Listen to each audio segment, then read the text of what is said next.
they had their weigh-in and they meet and greeted. To me, and here's my debate. Here's my take. Tyson being friendly like that is actually worrisome for me. If I'm Paul, I'm like, oh shit, because this ain't the old Tyson. We know he's 58 or 7 or whatever. But like his hands are still heavy, and if he catches you, it doesn't matter how old. I was telling Smitty, my dad at 60 used to knock cats out at the bar all the time. I don't believe that affects him. Where are you at with this fight? And Smitty's worried about Tyson's age because even though Paul, we call him a YouTuber, he's still a pretty decent fighter. He's actually gotten a lot better. But my only argument is the other fighter that he really fought that's a true fighter, he lost. So is Tyson present the same issue? You know, what I found interesting is that Turki Al-Sheikh, His Excellency out of Saudi Arabia, whose group is financing a lot of these big fights and cards like this weekend, the Riyadh season organization. He put out a tweet, and he knows Mike. He said, Mike, please do your job. Don't read the script. I was like, wow, script, huh? And let's take a look at the rules. I believe it's 2-minute rules, bigger gloves. And then they're still sanctioning it as a real fight. Look, I'm an old school guy. A men's professional bout is 3 minutes, 10-ounce gloves at heavyweight. You try to knock the shit out of each other. I'm not sure that's going to happen here, Jason, because you're right. The last thing that goes into any fighter is power. You might lose your legs. You might lose your reflexes. You might lose your ability to take a punch. But punchers can punch to the day they die. They're just heavy-handed. They're just naturally God-gifted.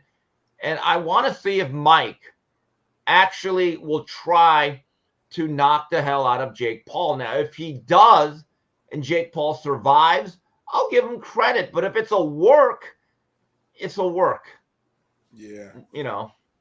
And I just think from a business standpoint, Jake Paul wants to continue doing this. He's making a ton of money doing, like, he started this new kind of separate revenue stream for boxing, this YouTube boxing type of community. Him going out there and getting knocked out isn't beneficial in my opinion to him. It ends it. It ends it. So it ends it, even if it's Mike Tyson. Right. Because, look, when he lost to that other Fury, look, you can argue it was a close fight, this and that. And I was inexperienced. But if you get flattened and they have to take you out on a gurney, I don't know how you market that again. I really don't. Right.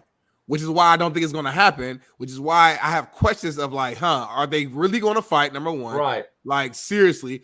Number two, though, if they are going to really fight, my point I was making earlier is I am concerned for Mike only because I know we have this nostalgia for 25-year-old Mike, but he's almost 60. Yes, he still has power, but can he still move the same? Can he still dodge the same? Like, Jake is strong, and Jake has power now. We can say what we want. He can hit hard. And age is age. Father Time's undefeated. And speaking of which, guys, I hinted at it last week. Floyd Mayweather's going to have a rematch of some sort of exhibition or a bout with Victor Ortiz in Mexico in the late summer. Really? Yeah, it's true. I heard the rumor a couple of weeks ago.